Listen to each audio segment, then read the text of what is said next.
Hello, എൻ്റെ പേര് doctor Fawaz Usman അൽക്കൽ. വിദേശത്ത് തന്നെ MBBS കഴിഞ്ഞ ആളാണ്. ഞാൻ കറന്റ് ഈ ഒരു വീഡിയോ കൊണ്ട് ഉദ്ദേശിക്കുന്നത് എന്താണെന്ന് വെച്ച് കഴിഞ്ഞാൽ ഉസ്ബെക്കിസ്ഥാൻ MBBS. അതായത് കഴിഞ്ഞ 1-2 വർഷമായിട്ട് നമ്മളെ നാട്ടിൽ നിന്ന് ഏറ്റവും കൂടുതൽ വിദ്യാർത്ഥികൾ ട്രാവൽ ചെയ്യുന്ന ഒരു രാജ്യം, അതായത് പഠിക്കാൻ വേണ്ടി പോകുന്ന സ്ഥലമാണ് ഉസ്ബെക്കിസ്ഥാൻ.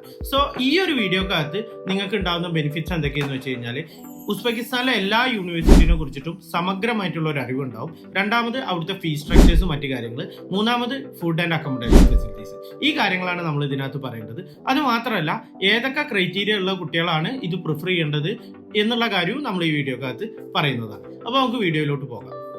ഈ ഉസ്ബെക്കിസ്ഥാൻ എന്ന് പറഞ്ഞ രാഷ്ട്രം മുമ്പത്തെ പോലെയല്ല, ഇപ്പൊ വേൾഡ് എക്കോണമിയിലെ മാറ്റി വെക്കാൻ പറ്റാത്ത ഒരു രാഷ്ട്രമാണ് ഉസ്ബെക്കിസ്ഥാൻ. ഇപ്പൊ നിങ്ങൾ ആദ്യമായിട്ട് പേര് കേൾക്കുകയായിരിക്കും ചിലവര്.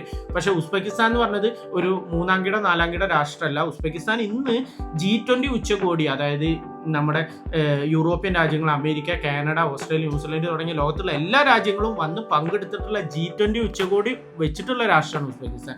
സോ ഉസ്ബെക്കിസ്ഥാന് ആ രീതിയിലുള്ള അഡ്വാൻറ്റേജ് നല്ല രീതിയിൽ തന്നെ വേൾഡ് മാപ്പിനകത്ത് ഉണ്ട്. ഇനി അവിടെ പഠിക്കുന്ന സ്റ്റുഡൻസിനെ കുറിച്ചിട്ട് പറയുകയാണെന്നുണ്ടെങ്കിൽ, സ്റ്റുഡൻസ് ഇപ്പോൾ ലാസ്റ്റ് ഇയർ കൊണ്ടുപോയ സ്റ്റുഡൻസ് ഒക്കെ വളരെ ഹാപ്പിയാണ്. ഓരോ സ്റ്റുഡൻസും ഓരോ വർഷം കൂടുമ്പോൾ അവരുടെ റെഫറൻസസിൽ തന്നെ അടുത്ത വർഷത്തോട് സ്റ്റുഡൻസ് അവിടെ വരാറുണ്ട്. അതുകൊണ്ടാണ് അവിടെ ഒരു കണ്ടിന്യൂസ് സ്റ്റുഡൻസ് ഫ്ലോ നടക്കുന്നത്. ഇനി ഇതിലോട്ട് നമ്മൾ വരുമ്പോൾ താഷ്കണ്ട് മെഡിക്കൽ അക്കാഡമി, അതാണ് ഈ ഉസ്ബെക്കിസ്ഥാന്റെ ക്യാപിറ്റൽ സിറ്റി ആയിട്ടുള്ള താഷ്കണ്ടിൽ സ്ഥിതി ചെയ്യുന്ന യൂണിവേഴ്സിറ്റി. ഇതിന്റെ അടുത്ത് തന്നെയാണ് നമ്മളെ പീഡിയാട്രിക് യൂണിവേഴ്സിറ്റിയും താഷ്കണ്ട് ഡെന്റൽ അക്കാഡമിയും വരുന്നത്. സോ നിങ്ങൾക്ക് എല്ലാവർക്കും ഉള്ള ഒരു ഡൗട്ട് ഉണ്ടാവും, താഷ്കണ്ട് പീഡിയാട്രിക്കും താഷ്കണ്ട് ഡെന്റൽ യൂണിവേഴ്സിറ്റീസും നിങ്ങൾ കേട്ടിട്ടുണ്ടാവും. ഇത് മെഡിസിൻ റിലേറ്റഡ് ആയിട്ടുള്ള ആണോ എന്നുള്ളത്. സോ അതിന് ഞാനൊരു കാര്യം പറയാം. പണ്ട് വേൾഡ് വാറിന്റെ ടൈമിൽ ഈ ഒരുപാട് ശിശുക്കളെ, അതായത് ഒരുപാട് കുഞ്ഞുങ്ങളെ ട്രീറ്റ് ചെയ്തിട്ടുള്ള ഒരു ഹോസ്പിറ്റൽ ആയതുകൊണ്ടാണ് താഷ്കണ്ടിലുള്ള പീഡിയാട്രിക് യൂണിവേഴ്സിറ്റിക്ക് ആ ഒരു പേര് വന്നത്.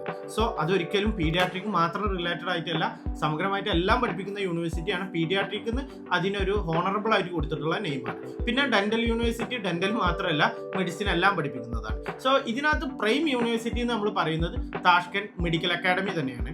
ഈ താഷ്കണ്ട് മെഡിക്കൽ അക്കാഡമിയാണ് നിങ്ങൾ നോക്കുന്നത് എന്നുണ്ടെങ്കിൽ നിങ്ങൾ എത്രയും പെട്ടെന്ന് തന്നെ പ്രൊസീഡ് ചെയ്യേണ്ടതുണ്ട്. കാരണം താഷ്കണ്ട് മെഡിക്കൽ അക്കാഡമി എല്ലാ വർഷവും നീറ്റ് കഴിഞ്ഞിട്ട് 15 മുതൽ 20 ദിവസത്തിൻ്റെ ഉള്ളിൽ ഫില്ലായിട്ട് പിന്നീട് അങ്ങോട്ട് വിദ്യാർത്ഥികൾക്ക് പോകാൻ പറ്റാത്ത വിധത്തിൽ അത് കംപ്ലീറ്റ്ലി ഫിൽ ഔട്ട് ആവുന്ന യൂണിവേഴ്സിറ്റീസ് ആണ് താഷ്കണ്ട് മെഡിക്കൽ അക്കാഡമി.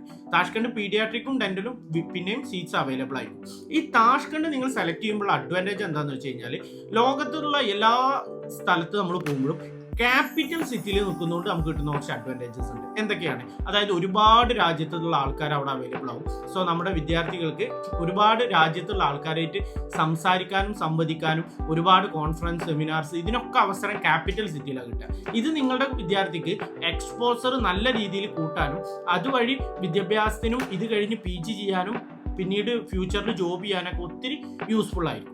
ഇതാണ് താഷ്കണ്ട് എന്ന് പറഞ്ഞ ക്യാപിറ്റൽ സിറ്റി ചൂസ് ചെയ്യുമ്പോൾ അഡ്വാൻറ്റേജ്. ഇത് ക്യാപിറ്റൽ സിറ്റി ആയതുകൊണ്ട് തന്നെ എയർപോർട്ട് അവൈലബിലിറ്റി വളരെ ഇമ്പോർട്ടൻ്റ് ആണ്. അതായത് എയർപോർട്ട് നമുക്ക് വളരെ അടുത്താണ്. അതായത് ഒരു 40-30 മിനിറ്റ്സിൻ്റെ ഉള്ളിൽ എയർപോർട്ടിൽ പോകാനും വരാനും സൗകര്യമാണ്. ഇത് ഇടക്കിടക്ക് നാട്ടിൽ പോകുന്നതും വരുന്നതുമായിട്ടുള്ള വിദ്യാർത്ഥികൾക്ക് എമർജൻസിക്ക് വന്നു പോകാനൊക്കെ വളരെ യൂസ്ഫുൾ ആണ്. സോ ഇതാണ് താഷ്കണ്ടിൻ്റെ ഒരു മൊത്തത്തിലുള്ള ഒരു അനുമാനം. ഇനിയും ഒത്തിരി പറയാനുണ്ട്. ഞാൻ അടുത്ത യൂണിവേഴ്സിറ്റിയിലോട്ട് പോകാം. ഇനി അടുത്ത് അതായത് നമ്മളിപ്പോൾ ഡിസ്കഷൻ ചെയ്തത് താഷ്കണ്ടിലുള്ള താഷ്കണ്ട് പീഡിയാട്രിക് ഡെന്റൽ ഈ യൂണിവേഴ്സിറ്റീസ് ആണ് ഡിസ്കഷൻ ചെയ്തത്. ഇനി നമ്മൾ അടുത്തതിലോട്ട് പോകാൻ പോകുന്നത് സമർഖണ്ഡ്, ആൻഡിജൻ, ഫെർഗാന, ബുഹാറ മുതലായ യൂണിവേഴ്സിറ്റീസ് ആണ്. ഈ സമർഖണ്ഡ് എന്ന് പറയുന്ന യൂണിവേഴ്സിറ്റി എന്ന് പറയുന്നത് അവിടുത്തെ വേറൊരു സ്റ്റേറ്റിലെ സ്ഥിതി ചെയ്യുന്ന ഒരു ഗവൺമെന്റ് യൂണിവേഴ്സിറ്റിയാണ്. സോ സമർഖണ്ഡ് യൂണിവേഴ്സിറ്റിയും ഒത്തിരി നല്ല യൂണിവേഴ്സിറ്റീസ് ആണ്. ഇപ്പോൾ ഒരുപാട് കുട്ടികൾ പ്രിഫർ ചെയ്യുന്നുണ്ട് സമർഖണ്ഡ്. സമർഖണ്ഡിന്റെ ഒരു പ്രത്യേകത എന്താണെന്ന് വെച്ചാൽ വളരെ വൈഡ് ആയിട്ടുള്ള ഒരു യൂണിവേഴ്സിറ്റിയാണ്.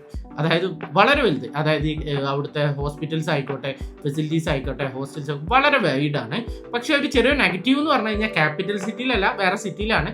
പക്ഷേ ഈ താഷ്കണ്ടിൽ ഇറങ്ങിയിട്ട് അങ്ങോട്ട് ട്രെയിൻ മാർഗം പോകാനും അവിടെ ഡൊമസ്റ്റിക് എയർപോർട്ടും അവൈലബിൾ ആണ്. സോ സമർഖണ്ഡ് എടുക്കുകയാണെങ്കിലും അതും ഒരു നല്ല ഓപ്ഷൻ തന്നെയാണ്. സോ സമർഖണ്ഡിലും ഇപ്പോൾ കഴിഞ്ഞ 1-2 വർഷമായിട്ട് ഒത്തിരി വിദ്യാർത്ഥികൾ പോയിട്ടുണ്ട്. പിന്നെ ഉള്ളത് ബുഹാറയാണ്. ഈ ബുഹാറ എന്ന് പറഞ്ഞ യൂണിവേഴ്സിറ്റി നമ്മൾ മുമ്പ് കേട്ടിട്ടുണ്ടാവും, ഇമാം ബുഹാരി എന്ന് പറയുന്ന ആള്. ഈ ഇമാം ബുഹാരി എന്ന് പറയുന്നത് മുസ്ലിം സമുദായത്തിന്റെ ഇടയിൽ വളരെ ഫേമസ് ആയിട്ടുള്ളതും അവരുടെ ഒരു ചരിത്ര പുരുഷൻ എന്നുള്ള രീതിയിൽ വരുന്ന ഒരാളാണ്. അതായത് പുള്ളിയാണ് ഏറ്റവും കൂടുതൽ ഹദീസുകൾ റിപ്പോർട്ട് ചെയ്തിട്ടുള്ളത്. പുള്ളിക്കാരന്റെ ജന്മസ്ഥലം ആയതുകൊണ്ടാണ് ഇതിന് ബുഹാറ എന്ന് പറയുന്ന പേര് വന്നിട്ടുള്ളത്. അപ്പോൾ ബുഹാരിയുടെ മെമ്മോറിയലിനാണ് ബുഹാറ എന്നുള്ള പേര് വന്നിട്ടുള്ളത്. ഈ ബുഹാറയുടെ ഒരു അഡ്വാൻറ്റേജ് എന്താന്ന് പറഞ്ഞു കഴിഞ്ഞാൽ, മുൻപ് നമ്മൾ സമർഖണ്ഡും താഷ്കണ്ടും പറഞ്ഞ പോലെ തന്നെ അവിടുത്തെ ഒരു ഗവൺമെന്റ് സ്ഥലമാണ്, ഗവൺമെന്റ് യൂണിവേഴ്സിറ്റിയാണ്, നല്ല ഇൻഫ്രാസ്ട്രക്ചറാണ്. കുട്ടികൾക്ക് ഏറ്റവും നല്ല രീതിയിൽ അവിടെ ക്യാമ്പസിൽ തന്നെ നമുക്ക് ഹോസ്റ്റൽസും അക്കോമഡേഷൻ ഫെസിലിറ്റീസ് അവിടെ അവൈലബിൾ ആയി വരുന്നുണ്ട്. പിന്നെ പ്രധാനമായിട്ടുള്ള അഡ്വാൻറ്റേജ് എന്ന് പറഞ്ഞു കഴിഞ്ഞാൽ അവിടുത്തെ ക്ലിനിക്കൽസ് ഒന്നുകൂടിയും താഷ്കണ്ടിന് സമർഖണ്ഡിനേക്കാളും കുറച്ചുകൂടി ബെറ്റർ ഓപ്ഷൻ ആയിട്ട് കാണുന്നുണ്ട്. സോ ബുഹാറയിലോട്ടും നമ്മൾ ലാസ്റ്റ് ഇയർ ഒത്തിരി സ്റ്റുഡൻസിനെ അഡ്മിഷൻ ചെയ്തിട്ടുണ്ട്. സോ ബുഹാറയും നല്ലൊരു ഓപ്ഷനാണ്. ഈ കഴിഞ്ഞ വർഷം ഏറ്റവും കൂടുതൽ പാസിംഗ് പെർസെൻറ്റേജിൽ ഉണ്ടായിരുന്ന, അതായത് വിജയിച്ചിട്ടുള്ള വിദ്യാർത്ഥികൾ ഏറ്റവും കൂടുതൽ ഉണ്ടായിരുന്നത് ബുഹാറ യൂണിവേഴ്സിറ്റീസ് എന്നാണ്. അപ്പോൾ ഞങ്ങളുടെ ഒത്തിരി വിദ്യാർത്ഥികൾ അവിടെ പഠിച്ച് പാസ്സായിട്ടുണ്ട്. സോ അതിൽ വളരെ സന്തോഷമുണ്ട്. ഇനി അടുത്തത് എന്ന് പറഞ്ഞത് ആൻറ്റിജൻ ആണ്. ആൻറ്റിജൻ യൂണിവേഴ്സിറ്റീസ് എന്ന് പറയുന്നത്, അതായത് ആൻറ്റിജൻ യൂണിവേഴ്സിറ്റി അവിടുത്തെ ഒരു ഗവൺമെന്റ് യൂണിവേഴ്സിറ്റിയാണ്. ഈ ആൻറ്റിജന്റെ ഒരു പ്രത്യേകത എന്താന്ന് പറഞ്ഞു കഴിഞ്ഞാൽ, ആൻറ്റിജൻ കഴിഞ്ഞ ഒരു 2-3 വർഷത്തിനുള്ളിൽ ഏറ്റവും കൂടുതൽ സ്റ്റുഡൻസ് പോകുന്ന ഒരു യൂണിവേഴ്സിറ്റിയാണ്. പക്ഷെ പേഴ്സണലി നമ്മൾ സമർഖണ്ഡ്, ഫെർഗാന, ബുഹാറ, താഷ്കണ്ടിലുള്ള യൂണിവേഴ്സിറ്റീസിനെ കമ്പയർ ചെയ്യുമ്പോൾ ആൻറ്റിജന് ഇപ്പോൾ ഒന്ന് ആൾക്കാരുടെ ഇടയിൽ പരിചിതമായി വരുന്നേ ഉള്ളൂ. ഈ ആൻറ്റിജൻ യൂണിവേഴ്സിറ്റീനെ സംബന്ധിച്ചിടത്തോളം അവിടെയും നല്ല ഇൻഹൗസ് ആയിട്ടുള്ള ഫെസിലിറ്റീസും അക്കോമഡേഷൻ, ഹോസ്റ്റൽ ഫെസിലിറ്റീസും മറ്റു കാര്യങ്ങളെല്ലാം അവൈലബിൾ ആണ്. പക്ഷേ കമ്പാരിറ്റീവ്ലി മറ്റു യൂണിവേഴ്സിറ്റികളെ കമ്പയർ ചെയ്യുമ്പോൾ അത്ര കണ്ടിട്ട് ഫെസിലിറ്റീസിലോട്ട് യൂണിവേഴ്സിറ്റി എത്തുന്നുള്ളൂ. ഇനി അടുത്തത് എന്ന് പറയുന്നത് നമുക്ക് ഫെർഗാന യൂണിവേഴ്സിറ്റീസ് ആണ്. ഫെർഗാന നല്ല യൂണിവേഴ്സിറ്റിയാണ്, അത്യാവശ്യത്തിന് നല്ല രീതിയിലുള്ള ഒരു വൈഡ് സ്പ്രെഡ് ആയിട്ടുള്ള യൂണിവേഴ്സിറ്റിയാണ്. പിന്നെ ട്രാവലിംഗ് കംഫർട്ട് വളരെ നല്ലതാണ്. പിന്നെ ഫെർഗാനയിലെ ചുറ്റുവട്ടത്തുള്ള ആൾക്കാരും മറ്റു കാര്യങ്ങളും, അതായത് അവിടുത്തെ ലോക്കൽ ജനങ്ങളും വളരെ നല്ല രീതിയിലാണ് സ്റ്റുഡൻസിൻ്റെ അടുത്തും മറ്റു കാര്യങ്ങളും ബിഹേവ് ചെയ്യുന്നത്. കാരണം അവരെ സംബന്ധിച്ചിടത്തോളം ഫെർഗാനയിലോട്ട് അങ്ങനെ ഒരു യൂണിവേഴ്സിറ്റി വന്നതും അവിടെ സ്റ്റുഡൻസ് വരുന്നതും അവരുടെ എക്കോണമിക്കിന് വളരെ നല്ല രീതിയിൽ ബെനിഫിഷ്യൽ ആവും എന്നുള്ളതുകൊണ്ട് തന്നെ നല്ല രീതിയിൽ പെരുമാറുന്നതാണ്. ഇപ്പം ഞാൻ ഫെർഗാനയിൽ പോയപ്പോഴും എല്ലാ സ്ഥലത്ത് പോകുമ്പോഴും നമുക്ക് ആ ഒരു ഫീൽ നമുക്ക് കിട്ടാറുണ്ട്. ഫെർഗാനയിലോട്ട് ഒത്തിരി സ്റ്റുഡൻസ് അഡ്മിഷൻ ചെയ്ത് വന്നിട്ടുണ്ട്. നല്ല യൂണിവേഴ്സിറ്റി തന്നെയാണ് ഫെർഗാനയും വരുന്നത്. ഇതിൻ്റെ ഒരു ഫീസ്, അതായത് എത്ര രൂപയുണ്ടെങ്കിലാണ് നിങ്ങൾക്കോ അല്ലെങ്കിൽ നിങ്ങളുടെ മകനോ മകൾക്കോ അവിടെ പഠിക്കാൻ പറ്റുക എന്നുള്ളത് കൂടി ഞാനൊന്ന് പറഞ്ഞുതരാം. അതായത് ഇപ്പോൾ ഏറ്റവും കൂടുതൽ സ്കാം നടക്കുന്നത്, പല ഏജൻസിക്കാരും 12 വരും, ചിലർ 16 വരും, ചിലർ 18 വരും, ചിലർ 20 വരും. ഒരു പേരന്റ് എന്ത് ചെയ്യുമെന്ന് പറഞ്ഞു കഴിഞ്ഞാൽ ഏറ്റവും കുറവുള്ള ഒരാളെ നോക്കിയിട്ട് എടുക്കും, അഡ്മിഷൻ എടുക്കും, അവിടെ എത്തും, ഫീസ് കൊടുക്കും.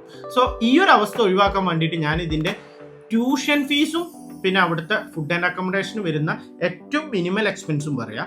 ഇതിനും താഴെ ആര് പറഞ്ഞാലും, ഈവൻ ഇപ്പം എൻ്റെ കൺസൾട്ടൻസിയുടെ ഭാഗത്തുനിന്ന് പറഞ്ഞാൽ പോലും നിങ്ങൾ സ്വീകരിക്കാണ്ടിരിക്കുക. കാരണം അങ്ങനെ ഒത്തിരി സ്കാംസ് നടക്കുന്നുണ്ട്. അപ്പോൾ ഇതിനകത്ത് നമുക്ക് പറയാൻ പറ്റും, ഈ ഉസ്ബെക്കിസ്ഥാന് എന്തുകൊണ്ടാണ് ഇത്രയും വിദ്യാർത്ഥികൾ ഉസ്ബെക്കിസ്ഥാനിലോട്ട് പോകാനുള്ള പ്രധാന റീസൺ എന്ന് എന്താണെന്നറിയാം. ഒന്നാമത്തെ കാരണം അവരുടെ കൾച്ചറാണ്. ഇവരുടെ ഈ കൾച്ചർ എന്ന് പറയുന്നത് അവർക്ക് ഇന്ത്യക്കാരുടെ യാതൊരു വിധത്തിലുള്ള റേസിസോ മറ്റു കാര്യങ്ങളോ ഒന്നും ഇല്ലാണ്ടാണ് അവർ കൊണ്ടു നടക്കുന്നത്. പിന്നെ ഫീസ് കാരണമാണ് ഏറ്റവും കൂടുതൽ സ്റ്റുഡൻസ് അവർക്ക് പോകുന്നത്. ഫീസിന്റെ പ്രധാന കാരണം ഗവൺമെന്റ് കോളേജസ് ആയതുകൊണ്ട് തന്നെ ഫീസ് വളരെ കുറവാണ്. കമ്പാരിറ്റീവ്ലി വേറെ ഏത് രാജ്യങ്ങളെ കമ്പയർ ചെയ്യുമ്പോഴും റഷ്യയുടെ ഏറ്റവും കുറവ്, അതിനോട് കിടപിടിക്കുന്ന രീതിയിൽ കുറവുള്ള ഒരു രാജ്യമാണ് ഉസ്ബെക്കിസ്ഥാൻ.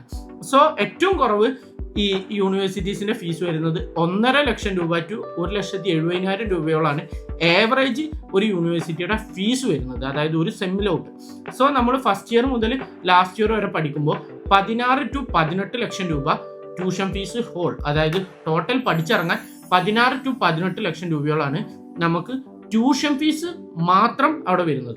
അതിപ്പോൾ നിങ്ങൾ നമ്മൾ വഴി എടുക്കുകയാണെങ്കിലോ അല്ലെങ്കിൽ ഏത് കൺസൾട്ടൻസി വഴി എടുക്കുകയാണെങ്കിലോ നിങ്ങൾക്ക് ഈ പറയുന്ന എമൗണ്ടിനേക്കാളും കുറച്ച് ആർക്കും ചെയ്തു തരാൻ പറ്റില്ല. പലരും സ്കോളർഷിപ്പ് ഉണ്ടെന്നും മറ്റും പറഞ്ഞ് ലാസ്റ്റ് ഇയർ ഫീസ് ഇല്ലെന്നൊക്കെ പറയുന്നുണ്ട്. പക്ഷെ അതൊന്നും യാഥാസ്ഥികമല്ല. അപ്പോൾ നമ്മൾ 4-5 വർഷങ്ങളായിട്ട് ചെയ്യുന്നതാണ്. അപ്പോൾ ഈ ഒരു പേയ്മെൻറ്റ് ട്യൂഷൻ ഫീസ് ഫിക്സഡ് ആണ്. ആർക്കും അതിനകത്ത് ഒരു മാറ്റം വരുത്താൻ സാധിക്കില്ല. ഞാനിത് വീണ്ടും വീണ്ടും പറയുന്നത് പല സ്കാംസ് നടക്കുന്നതുകൊണ്ടാണ്. ഇനി മൊത്തത്തിലുള്ള ഒരു പേയ്മെന്റ് നോക്കുകയാണെന്നുണ്ടെങ്കിൽ പിന്നെ ഫുഡ് ആൻഡ് അക്കോമഡേഷനാണ്. ഈ ഫുഡ് ആൻഡ് അക്കോമഡേഷൻ എന്ന് പറയുന്നത് ഒരു മാസം നമ്മുടെ നാട്ടിലത്തെ ഒരു 12,000 to 13,000 രൂപയ്ക്ക് ഇക്വലൻ്റ് ആയിട്ടുള്ള എമൗണ്ട് ഓരോ മാസം വെച്ച് 12 മാസത്തേക്ക് ഒരു വർഷത്തേക്ക് അടക്കുകയാണ് ചെയ്യുന്നത്. അതായത് നമ്മളൊരു 1.5 ലക്ഷം രൂപ ടു 2 ലക്ഷം രൂപ ഇയർലി നമ്മൾ കണക്കാക്കണം. അത് 1.5 ലക്ഷം രൂപയാണ് ഏറ്റവും കുറഞ്ഞു വരുന്നത്. പിന്നെ 2 ലക്ഷം രൂപയിലേക്കും വരുന്നുണ്ട്. സോ 1.5 into 6 എന്ന് പറയുമ്പോൾ 9 ലക്ഷം രൂപ.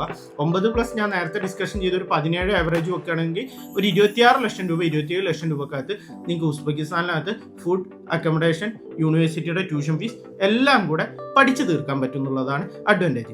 ഇത് ഇപ്പം ഞാൻ ഒരു യൂണിവേഴ്സിറ്റിയുടെ കമ്പയർ ചെയ്ത് എല്ലാം കൂടെയാണ് പറഞ്ഞത്. അത് തന്നെയാണ് ഉസ്ബെക്കിസ്ഥാൻ്റെ അഡ്വാൻറ്റേജ്. അതായത് ഉസ്ബെക്കിലെ എല്ലാ യൂണിവേഴ്സിറ്റിക്കും ഏറെക്കുറെ സെയിം ഫീസാണ്. ഇപ്പം നിങ്ങൾ താഷ്കണ്ട് എടുത്തു, പീഡിയാട്രിക് എടുത്തു, ആൻറ്റിജൻ എടുത്തു, അല്ലെങ്കിൽ ഡെന്റൽ എടുത്തു, അല്ലെങ്കിൽ ഫെർഗാൻ എടുത്തു, സമർഗണ്ട് എടുത്തു, ബുഹാർ എടുത്തു, എല്ലാ യൂണിവേഴ്സിറ്റീസിനും ഫീസ് എന്ന് പറയുന്നത് ഏറെക്കുറെ എല്ലാം സെയിം ആണ്. അതായത് ഏത് യൂണിവേഴ്സിറ്റിയിൽ പഠിച്ചാലും ഒരു 25 to 28 ലക്ഷം രൂപയുടെ ഇടയിലാണ് ആവറേജ് കോസ്റ്റ് വരുന്നത്. ഇനി ഇതിന് മേലെ നിങ്ങൾക്ക് എക്സ്പെൻസസ് വരുന്നുണ്ട്. ആ എക്സ്പെൻസസ് എന്ന് പറഞ്ഞത് നിങ്ങളുടെ ഫ്ലൈറ്റ് ടിക്കറ്റിന്റെ ചാർജാണ്. അപ്പ് ആൻഡ് ഡൗൺ ടിക്കറ്റ് 40,000 രൂപയോളാണ് ഓരോ വിദ്യാർത്ഥികൾക്കും വന്നു പോകാനുള്ള എക്സ്പെൻസസ് വരുന്നത്. സോ ഇത്ര ഒരു എക്സ്പെൻസ് നിങ്ങൾക്ക് കാണാൻ പറ്റുമെങ്കിൽ മാത്രം നിങ്ങൾ ഉസ്ബെക്കിസ്ഥാനിലോട്ട് ചൂസ് ചെയ്യാന്നുള്ളതാണ്. ഇനി അവിടുത്തെ ഒരു കറൻസി മറ്റു കാര്യങ്ങൾ നിങ്ങൾക്ക് ജസ്റ്റ് ഒന്ന് ഇൻട്രൊഡക്ഷൻ ചെയ്യാണ്. അതായത് ഇന്ത്യൻ ടൈമിനേറ്റവും 30 മിനിറ്റ്സ് മാത്രം പുറകിലുള്ള ഒരു രാഷ്ട്രം മാത്രമാണ് ഉസ്ബെക്കിസ്ഥാൻ. സോ അതുകൊണ്ട് വേറെ ടൈം ലൈനോ മറ്റു കാര്യങ്ങളോ ഇല്ലാത്ത വളരെ ഈസി ആയിട്ട് നമുക്ക് കോൾ ചെയ്യാനും സംസാരിക്കാനും, അതായത് ഒരേ ആവാസ വ്യവസ്ഥയും ഒരേ ടൈം പീരീഡും വരുന്ന ഒരു രാഷ്ട്രമാണ്. പിന്നെ അവിടെ യൂസ് ചെയ്യുന്ന കറൻസി എന്ന് പറയുന്നത് സോം ആണ്. അതായത് ഉസ്ബെക്കിസ്ഥാൻ സോം എന്ന് പറയുന്ന കറൻസിയാണ് അവിടെ യൂസ് ചെയ്യുന്നത്. അത് വളരെ വാല്യൂ ആണ്. ഒരു ചെറിയ രസകരമായ സംഗതി എന്ന് പറഞ്ഞു കഴിഞ്ഞാൽ ലാസ്റ്റ് ഇയർ കൊണ്ടുപോയ സ്റ്റുഡൻസ് പാരൻസിനെ വിളിച്ചിട്ട് ഞങ്ങൾക്ക് 1 ലക്ഷം സോം ഇവിടെ ചിലവ് എന്ന് പറഞ്ഞിട്ട് പാരൻസ് വിളിക്കും. 1 ലക്ഷം സോം എന്ന് പറഞ്ഞു കഴിഞ്ഞാൽ നമ്മളെ നാട്ടിലത്തെ 1000 രൂപയുടെ താഴെ അല്ലെങ്കിൽ 2000 രൂപയുടെ താഴെ വരുന്ന തുക മാത്രമാണ് വരുന്നത്. സോ അവിടെ ഇൻഫ്ലേഷന് കൂടുതലുള്ളതുകൊണ്ട് തന്നെ നല്ല രീതിയിൽ എമൗണ്ട് കറൻസി വാല്യൂ വളരെ കുറവായതുകൊണ്ട് സോമ് വലിയ എമൗണ്ട് ആയിരിക്കും. നമ്മുടെ ഭാഗത്തു നിന്ന് സ്റ്റുഡൻസ് പോയിട്ടുള്ളവർക്കെല്ലാം അവിടെ തന്നെ പഠിച്ചിറങ്ങുമ്പോഴേക്കും തന്നെ അവർക്ക് നാട്ടിലത്തെ എക്സാമിനേഷൻ്റെ കോച്ചിങ്ങും മറ്റു കാര്യങ്ങളെല്ലാം കൊടുക്കാറുണ്ട്. സ്റ്റുഡൻസിന് വളരെ ഈസി ആയിട്ട് അവിടെ പഠിക്കാൻ പറ്റുന്നുണ്ട്. പിന്നെ പോരാത്തതിന് തിരിച്ച് നാട്ടിൽ വരുമ്പോഴുള്ള എക്സാമിനെയോ അതല്ലെങ്കിൽ US ഓ UK ലോട്ടോ നിങ്ങൾ ട്രാവൽ ചെയ്യുവാണെങ്കിൽ ആ രാഷ്ട്രത്തിനെ കുറിച്ചിട്ടുള്ള എക്സാംസിനെ കുറിച്ചിട്ടുള്ള വളരെ ബ്രീഫായിട്ട് തന്നെ കുട്ടികൾക്ക് എല്ലാ വീക്കിലും ക്ലാസ്സസ് എടുത്തു കൊണ്ടുപോകുന്നുണ്ട്.